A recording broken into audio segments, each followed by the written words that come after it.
इस वीडियो को देखने के बाद आपके board exam class 10th math के 20 अंक एकदम कंफर्म हो जाएंगे और इन्हें कोई नहीं रोक सकता पाने से।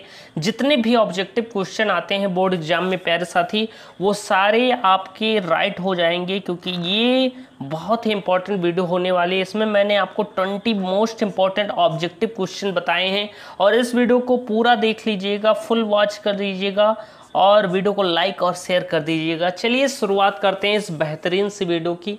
प्यारे साथी, आज हम सभी कक्षा 10 गणित का सन 2024 बोर्ड एग्जाम के लिए सबसे महत्वपूर्ण प्रश्नों को सॉल्व करने वाले हैं, जो कि ऑब्जेक्टिव क्वेश्चन है। आप सभी को पता होगा कि अब आपके बोर्ड एग्जाम में टोटल 20 ऑब्जेक्टिव क्वेश्चन आते हैं और ये बहुत ही इंपॉर्टेंट होते हैं। जो स्टूडेंट सही मार्क्स लगाएगा उनका एक भी अंक नहीं कटेगा। और अगर हम बात करें तो 20 सबसे महत्वपूर्ण बहुविकल्पीय प्रश्न इस वीडियो में मैं आपको बताने वाला हूं, जो हमेशा पूछे जाते हैं और इस वीडियो को देखने के बाद आपके 20 अंक एकदम कंफर्म हो जाएंगे। तो इस वीडियो को पूरा देख लीजिएगा, क्योंकि इस वीडियो में प्रीवियस ईयर के यानी पिछले सालों के जो सबसे इंपॉर्टेंट बहुविकल्पीय प्रश्न है सबको मैंने बताया है। मेरा नाम मिलन मिश्रा है। वीडियो पसंद आएगी तो वीडियो को लाइक कीजिएगा। चलिए शुरुआत करते हैं इस बेहतरीन सी वीडियो की। प्यारे साथी, यहाँ पर पहला प्रश्न आपके सामने आ गया है। ध्यान से समझिएगा कि यदि 65 और 117 के एचसीएफ को से कह रहा है कि यदि 65 और 117 के एचसीएफ को 65m - 117 के रूप में व्यक्त किया जाए तो m का मान क्या होगा। इसे हम कैसे सॉल्व करेंगे प्यारे साथी। प्रश्न कह रहा है कि 65 और 117 के एचसीएफ, पहले हम क्या करेंगे कि इनका एचसीएफ ज्ञात करेंगे। 65 और 117 का एचसीएफ चलिए ज्ञात कर लेते हैं। 65 से 117 को भाग दीजिए, क्योंकि भाग विधि से फटाफट हम ज्ञात कर लेंगे। और इन सभी प्रश्नों को मैं सॉल्व करना भी बताने वाला हूँ, इसलिए इस वीडियो को लास्ट तक देखिएगा। अगर हम यहाँ पर बात करें तो 65 दूना 130 हो जाता है, एक बार जाएगा तो ये 65 यहाँ पर बचेगा प्यारे साथी। 7 में से 5 कहीं 2, और यहाँ पर बात करें तो यहाँ पर आपका बचेगा 5, क्योंकि 11 में से 6 जाएंगी तो कितना बचेगा, 5 बचेगा। अब इस 52 से आपको फिर इस 65 को भाग दे देना है, जैसा कि आप सभी को पता है।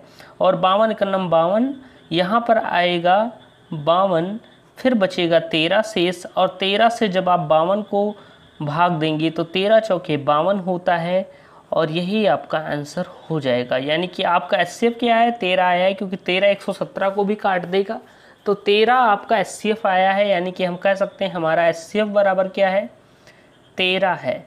अब इसके बाद अगर हम बात करें तो एचसीएफ तो हमें 13 पता चल गया है, लेकिन आखिर करना क्या है यहाँ पर एचसीएफ का। तो यहाँ पर ध्यान से समझिए, कह रहा है कि यदि 65 और 117 के एचसीएफ को 65m - 117 के रूप में लिखा जाता है, तो प्यारे साथी इसको किसके रूप में लिखा जाता है, उसके एचसीएफ के रूप में लिखा जाता है। यानी कि जो उसका एचसीएफ आया था 13, उसे 65m - 117 के रूप में लिखा जाता है।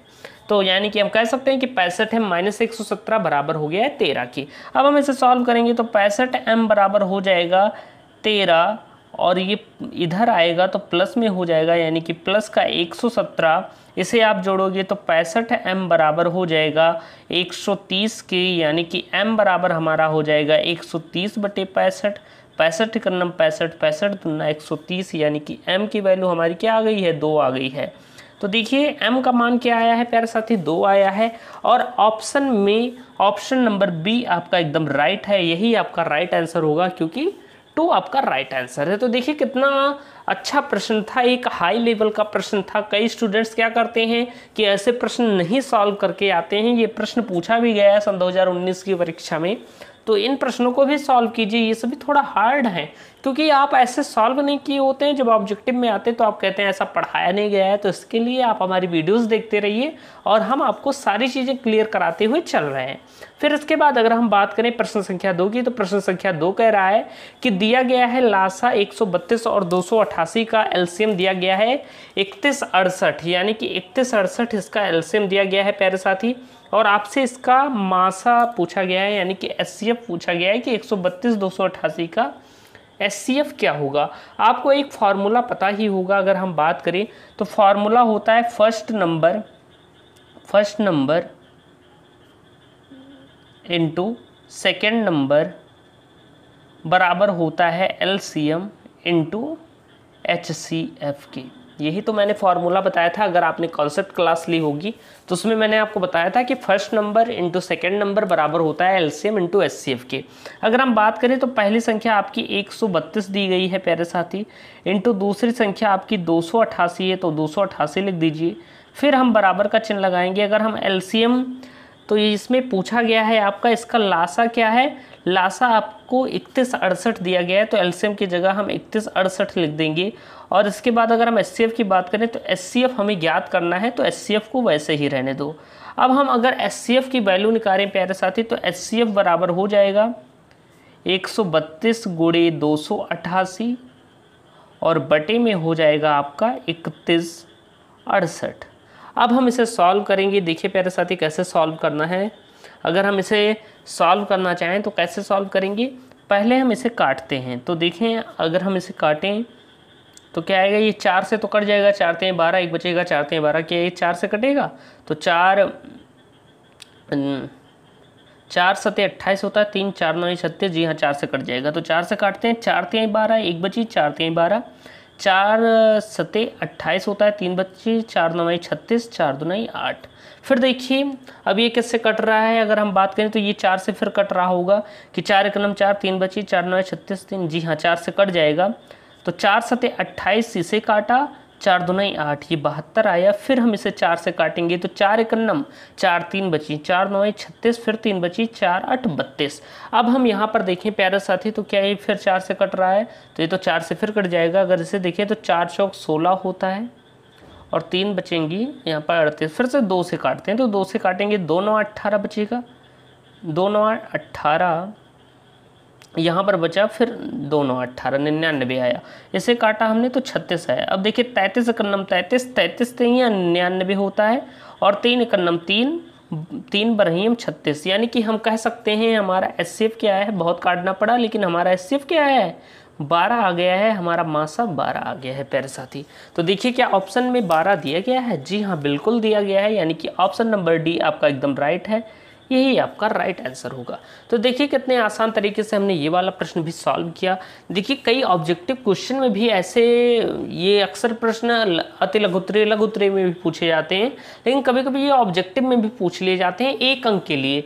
ये 1 अंक के प्रश्न होते हैं लेकिन 20 प्रश्न एग्जाम में पूछे जाते हैं, बहुत इंपॉर्टेंट होता है। और 1 अंक पाने के लिए भी हमें कभी कभी इतना सॉल्व करना पड़ता है, काटना पड़ता है। अब चलिए चलते हैं अगले प्रश्न की ओर मेरे प्यारे साथी। अगला प्रश्न कह रहा है कि 148/185 का हमें क्या करना है, सरलतम रूप ज्ञात करना है। क्या ज्ञात करना है, सरलतम रूप ज्ञात करना है।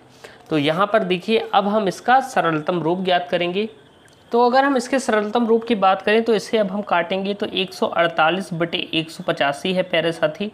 ये किससे कटेगा, ये 37 से कटेगा। 37 चौके होता है 148 और 37 25 क्या होता है 185, यानी कि ये 4/5 आएगा प्यारे साथी इसका आंसर। ऑप्शन में देख लीजिए क्या 4/5 दिया गया है, जी हाँ बिल्कुल दिया गया है 4/5, यानी कि आपका ऑप्शन नंबर बी आपका एकदम राइट है और यही आपका प्यारा सा आंसर होगा। तो देखिए 3 क्वेश्चन हम सॉल्व कर चुके हैं। चलिए चलते हैं अगले प्रश्न की ओर। और भाई हज़ारों लोग आप देखते हैं और सिर्फ 100-200 लाइक, इतने में मज़ा नहीं आता, इतना मेहनत आपके लिए करते हैं तो फटाफट लाइक कर दीजिए और जल्दी से एक प्यारा सा कमेंट भी कीजिए, मेरा नाम लिख दीजिएगा मिलिंद मिश्रा या मिलिंद सर, जिससे मुझे पता चले कि आपको ये वीडियोस अच्छी लग रही हैं। इसके बाद अगर हम बात करें तो कह रहा है कि 2 संख्याओं का योगफल 8 है और उनका अंतर 2 है, तो वो संख्याएं क्या होंगी आपसे पूछा गया है। 2 संख्याओं का योगफल यानी कि हमने मान लिया है, फटाफट सॉल्व करते हैं। मान लिया है पहली संख्या x है, दूसरी संख्या y है, इनका योग 8 है और फिर इनका अंतर पूछा गया है। तो इनका अंतर क्या दिया गया है, यानी कि घटाओ 2 दिया गया है और पूछा गया है वो संख्याएं क्या होंगी। इनको आपस में हम क्या करते हैं, जोड़ लेते हैं, y से y कैंसिल हो जाएगा। डिटेल में नहीं जाएंगे क्योंकि बहुविकल्पीय प्रश्न है, हमें फटाफट सॉल्व करना रहता है। x to x हो जाएगा और 8 2 10 हो जाएगा, यानी कि x बराबर आपका आ जाएगा 10/2, यानी x बराबर आपका क्या आ गया है 5 आ गया है, x का मान क्या आ गया है, 5 आ गया है। अब चाहे आप एक ही मान से आप इसका आंसर निकाल सकते हैं, निकालना चाहें कैसे निकालेंगे प्यारे साथी। अब देखिए कहीं ऑप्शन में 5 है, क्योंकि x का मान 5 आया है, तो x का मान ना तो 5 यहाँ पर नहीं है, तो ये भी नहीं होगा, ये इसमें 5 है, सिर्फ एक ही ऑप्शन में 5 दिया गया है, तो हमें वैसे ही पता चल गया ये x का मान है तो ये y का होगा, यानी ऑप्शन नंबर बी आपका एकदम राइट होगा। तो ऐसे भी हम सॉल्व कर सकते हैं फटाफट। अब यहाँ पर अगर हम मान रखते तो उससे अच्छा है कि जब 5 दिख ही रहा है तो इसी में हमने ऑप्शन लगा दिया, और कहीं 5 नहीं है तो हमें क्लियरिटी मिल गई कि यही हमारा आंसर होगा। अब चलिए बात करते हैं अगले प्रश्न की, प्रश्न संख्या 5 की। देखिए सारे खतरनाक भयानक प्रश्न हैं, इसमें कोई आसान वाले प्रश्न मैंने नहीं लिए, हार्ड प्रश्न लिए हैं, तो कैसे हम इसे सॉल्व करेंगे प्यारे साथी।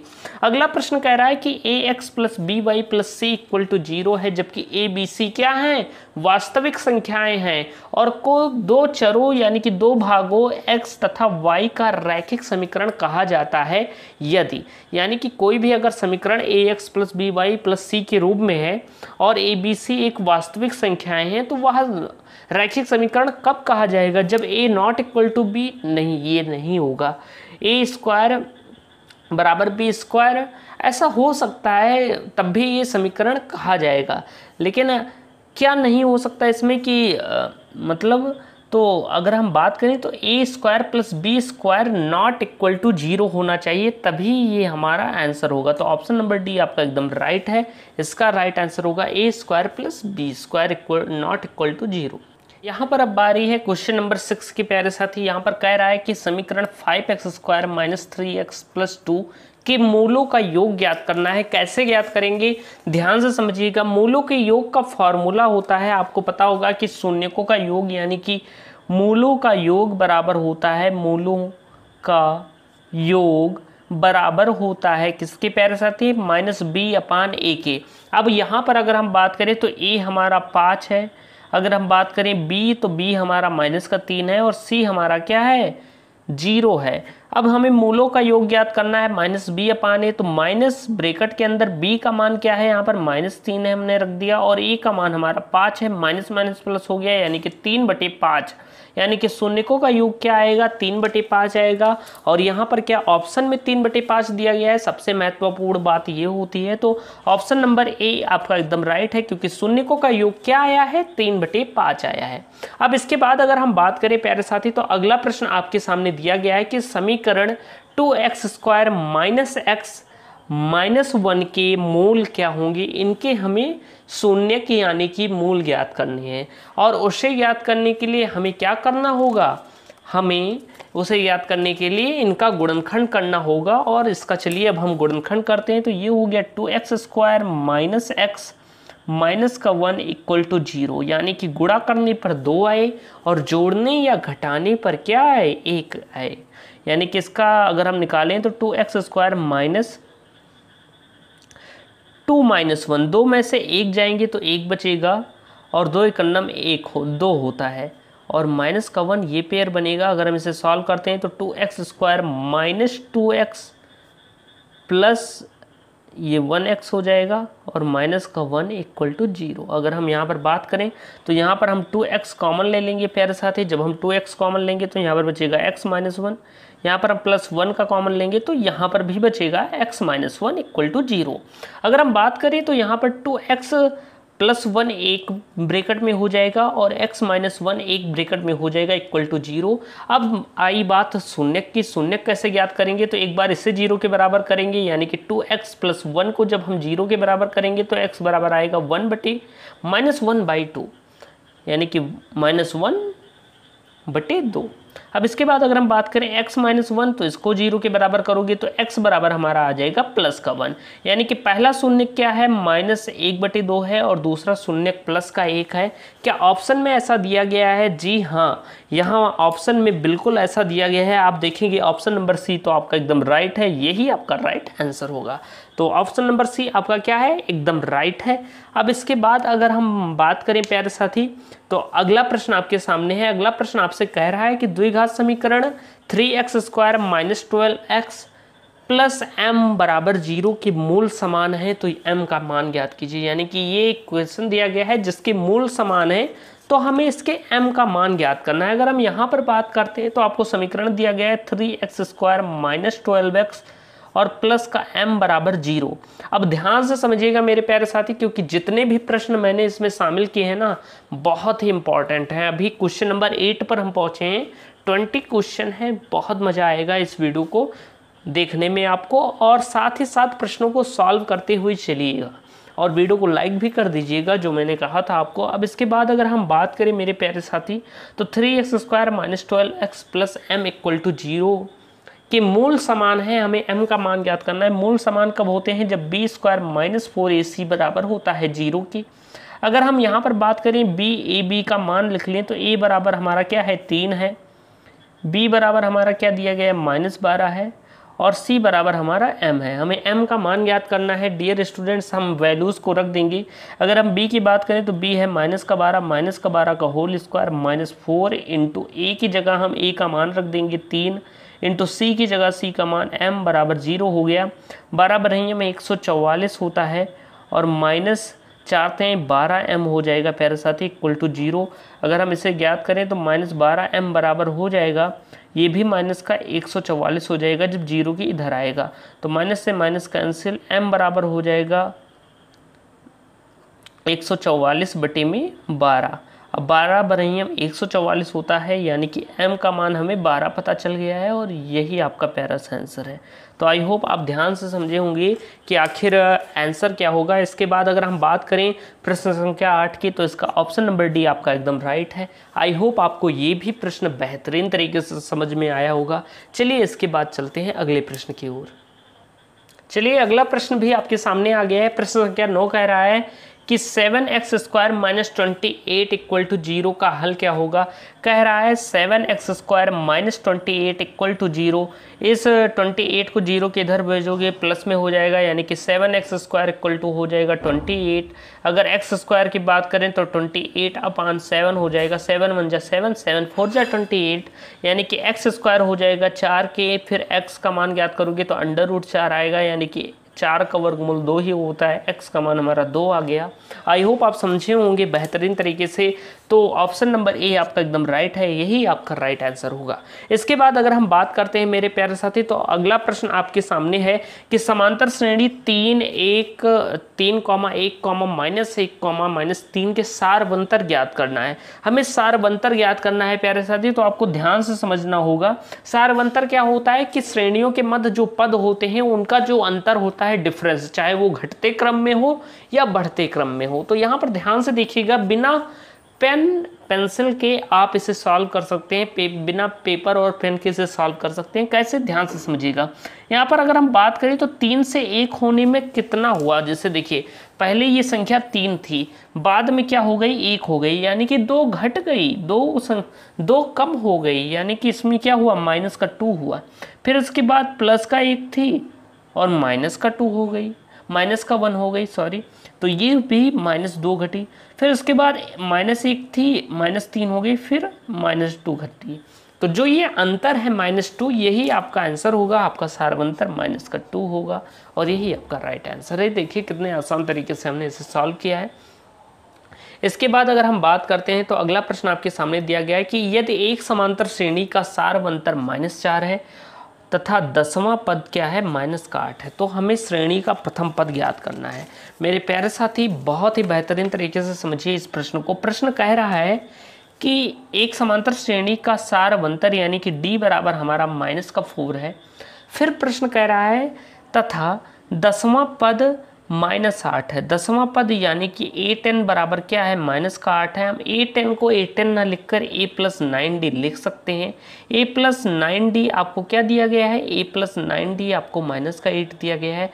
अगर हम d का मान यहाँ पर रख दें, d का मान रख दें यहाँ पर, जो यहाँ पर 9d है, यहाँ पर d का मान रख देते हैं, तो क्या होगा कि a + 9 × d के जगह d का मान -4 रखा है इक्वल टू -8। आप इसे सॉल्व करेंगे तो a बराबर हो जाएगा, a प्लस हो जाएगा 9 चौक 36 -36 ब्रैकेट में, और ये हो जाएगा माइनस का 8, ये माइनस का 36 उधर जाएगा प्लस में हो जाएगा, यानी कि ए बराबर हो जाएगा आपका -8 प्लस का 36, यानी कि ए बराबर आपका हो गया है 28, और यही आपका प्यारा सा आंसर होगा। तो अगर हम बात करें तो ऑप्शन नंबर सी आपका एकदम राइट होगा, यही आपका प्यारा सा आंसर है, और यही आपका क्या है, प्यारा सा आंसर है।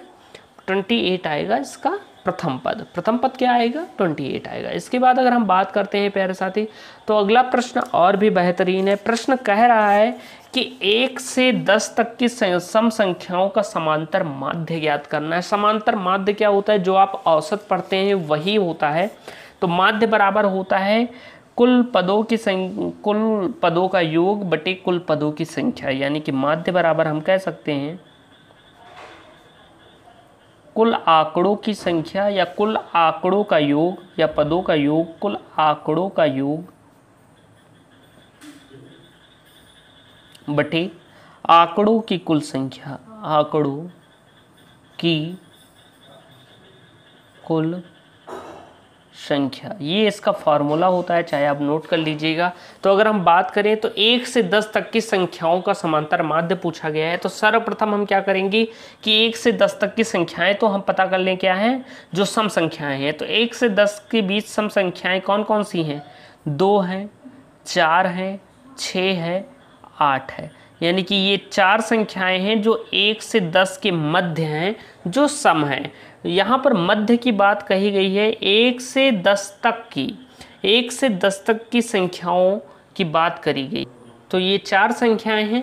तो अगर हम बात करें 1 से 10 तक की कुल संख्याएं कितनी हैं, 2, 4, 6, 8 हैं। अब हम बात करें तो कुल आंकड़ों का योग की बात करें मेरे प्यारे साथी, तो ध्यान से समझिएगा।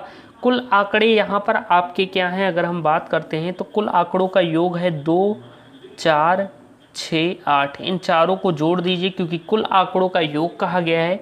फिर आंकड़ों की कुल संख्या कितनी है, 1, 2, 3, 4 है, बटे में 4 हो जाएगा। तो 4, 2, 6, 6, 12, 8, 20 हो जाएगा, और बटे में 4 हो जाएगा। 4 कलम 4, 4 पंचे 20, यानी कि आपका माध्य 5 आया है, और यही आपका प्यारा सा आंसर होगा। ऑप्शन नंबर डी आपका एकदम राइट है। तो आई होप आप बेहतरीन तरीके से समझे होंगे ये वाला प्रश्न भी। चलिए चलते हैं अगले प्रश्न की ओर। अगला प्रश्न आपके सामने है कि 2 आकृतियां जिनके आकार समान हो परंतु आवश्यक रूप से आमाप समान ना हो, वो क्या कहलाती हैं। तो वो क्या कहलाती हैं, वो समरूप आकृतियां कहलाती हैं प्यारे साथी। ये ऑप्शन नंबर सी आपका एकदम राइट होगा। इसके बाद अगर हम बात करें तो अगला प्रश्न कह रहा है कि समीकरण 3x² - 4x - k = 0 का विविक्त कर 88 है, तो हमें k का मान ज्ञात करना है। मेरे प्यारे साथी, विविक्तर कैसे निकालते हैं आपको पता होगा, मैंने कई बार बताया कि d बराबर होता है b² - 4ac। अगर हम बात करें तो d बराबर, अगर हम यहाँ बात करते हैं तो b हमारा -4 है, तो -4 का होल स्क्वायर -4 इंटू a का बात करें तो a हमारा 3 है, हमने रख दिया है। c हमारा k है, या हम कह सकते हैं माइनस का k है, तो हमने माइनस का k रख दिया प्यारे साथी। अब हम इसे सॉल्व करेंगे तो ये हो जाएगा 4 चौक 16, ये प्लस का 16 हो जाएगा, और माइनस हो जाएगा 4 3 12, ये हो जाएगा प्लस का 12 k प्यारे साथी, क्योंकि ये माइनस में k था और ये माइनस में 4 था, तो 4 3 12, ये प्लस का 12 k हो गया। अब इसके बाद अगर हम बात करते हैं मेरे प्यारे साथी, तो ध्यान से समझिएगा। तो अब ध्यान से समझिए आप, अगर हम बात करें तो यहाँ पर 16 + 12 k हो गया है, लेकिन आपको विविक्तर कितना दिया गया है, 88 दिया गया है। तो d की जगह d का मान हमने 88 रख दिया। ये 88 इधर जाएगा तो माइनस का हो जाएगा, यानी कि 12 के बराबर हो जाएगा 88 - 16। 88 में से आप 16 घटाएंगे तो कितना आएगा, 72 आएगा, यानी कि 12 के बराबर हो जाएगा 72 के। अगर हम k का मान निकालें तो ये 72 बटे में ये 12 बटे में हो जाएगा, 12 का नंबर 12, 12 छक 72 इक्वल टू हो जाएगा k, यानी कि k हमारा 6 आ गया है, और यही हमारा प्यारा सा आंसर है। तो अगर हम बात करें तो ऑप्शन नंबर सी आपका एकदम राइट है, और यही आपका प्यारा सा आंसर होगा। ऑप्शन नंबर सी आपका एकदम राइट है। तो आई होप आपको ये भी प्रश्न बेहतरीन तरीके से समझ में आया होगा। इसके बाद अगर हम बात करते हैं मेरे प्यारे साथी, तो अगला प्रश्न आपके सामने दिया गया है कि गुणनखंड विधि द्वारा हमें x² बराबर 11x - 28 का हल ज्ञात करना है। किससे, गुणनखंड विधि द्वारा। तो चलिए अब हम इसका हल ज्ञात करते हैं गुणनखंड विधि द्वारा। तो ध्यान से समझिएगा, अगर हम गुणनखंड विधि द्वारा इसका हल निकालेंगे तो देखिए ये एक्स स्क्वायर है और इन सबको बराबर के इधर ले आओगी तो ये हो जाएगा -11x और प्लस का 28 इक्वल टू 0, क्योंकि जो प्लस में था वो माइनस में हो गया, जो माइनस में था वो प्लस में हो गया। अब गुणा करने पर 28 है और जोड़ने या घटाने पर 11 है, यानी कि एक्स स्क्वायर -7 चौक 28 होता है, 7 + 4 और 7 4 11 होता है और प्लस 28 इक्वल टू 0। इसका गुणनखंड निकाल लेंगे। जो साथी गुणनखंड करना जानते हैं उन्हें ये समझ में आ रहा होगा, क्योंकि हम ऑब्जेक्टिव क्वेश्चन सॉल्व कर रहे हैं तो हमें फटाफट सॉल्व करना है। तो इसके बाद अगर हम बात करें तो एक्स स्क्वायर माइनस ये हो जाएगा 7x minus 4x plus 28 equal to 0। दो पद इससे कॉमन ले लीजिए, यानी x कॉमन लेंगे तो x माइनस 7 हो गया। यहाँ पर हम 2 कॉमन, यहाँ पर हम क्या करें, यहाँ पर हम 4 कॉमन ले लें, प्लस का 4 तो यहाँ पर हो जाएगा, या हम यहाँ पर क्या करते हैं माइनस का 4 कॉमन ले लेते हैं, क्योंकि प्लस का 28 है तो यहाँ पर हम माइनस का 4 कॉमन ले लेते हैं। तो यहाँ पर ये हो जाएगा x माइनस 4 × 28 होता है इक्वल टू 0। यानी कि अगर हम गुणनखंड की बात करें तो x माइनस 7 एक ब्रैकेट में, x माइनस 4 एक ब्रैकेट में बराबर 0, यानी x बराबर हमारा 7 आएगा और x बराबर हमारा 4 आएगा। पहला मूल 7 है, दूसरा मूल 4 है, यानी कि ऑप्शन नंबर ए आपका एकदम राइट है और यही आपका प्यारा सा आंसर होगा। इसके बाद अगर हम बात करें प्यारे साथी अगला प्रश्न, तो अगला प्रश्न आपके सामने कुछ ऐसा दिया गया है और इसका आंसर हमें बताना है। तो इसे आप सॉल्व करेंगे प्यारे साथी कि बिंदु -3, 4 की x अक्ष से दूरी क्या होगी, तो इसकी दूरी होगी 5। क्या होगी, दूरी 5 होगी और ऑप्शन नंबर डी आपका एकदम राइट होगा। तो चलिए अब चलते हैं अगले प्रश्न की ओर। देखिए अगला प्रश्न बहुत ही बेहतरीन है, त्रिकोणमिति का एक प्रश्न है। यहाँ पर कहा गया है कि सेक थीटा बराबर है 2 के, तो थीटा का मान क्या होगा।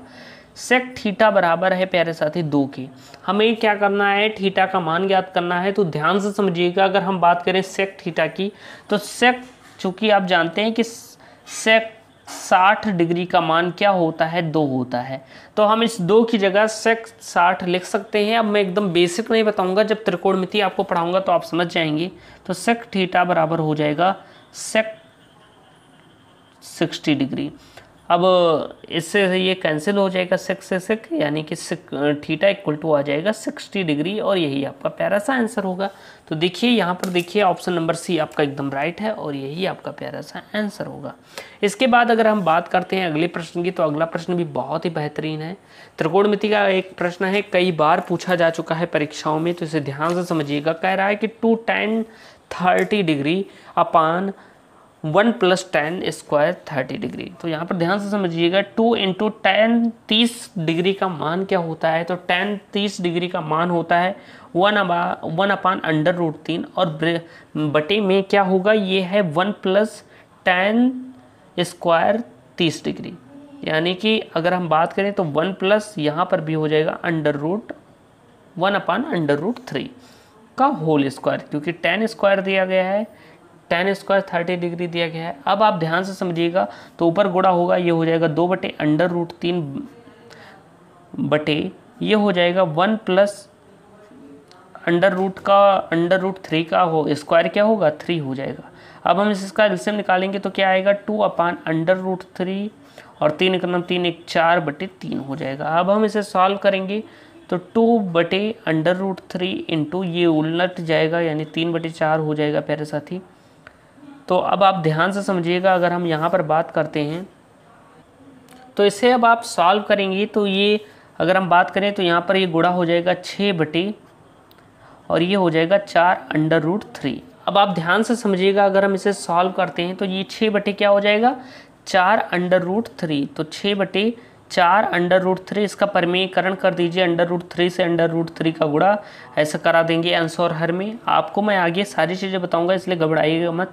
तो ये हो जाएगा 6/√3 बटे में हो जाएगा ये 3/√3 ये हो जाएगा 12, क्योंकि ये का गुणा होगा √3 का गुणा होगा तो ये 3 हो जाएगा और 4 3 12 हो जाएगा, 6 का 6 6 2 9 12, यानी कि ये आ गया है √3। और √3 किसका मान होता है, आप जानते हैं √3 आपका होता है tan 60 डिग्री का मान। tan 60 डिग्री का मान क्या होता है, √3 होता है और यहाँ पर देखिए कि ऑप्शन में 10 60 दिया गया है। जी हाँ, बिल्कुल दिया गया है, यही आपका प्यारा सा आंसर होगा। तो आई होप आप बेहतरीन तरीके से समझे होंगे। मैं जब आपको त्रिकोणमिति पढ़ाऊंगा तो आप बेहतरीन तरीके से वहाँ समझेंगे।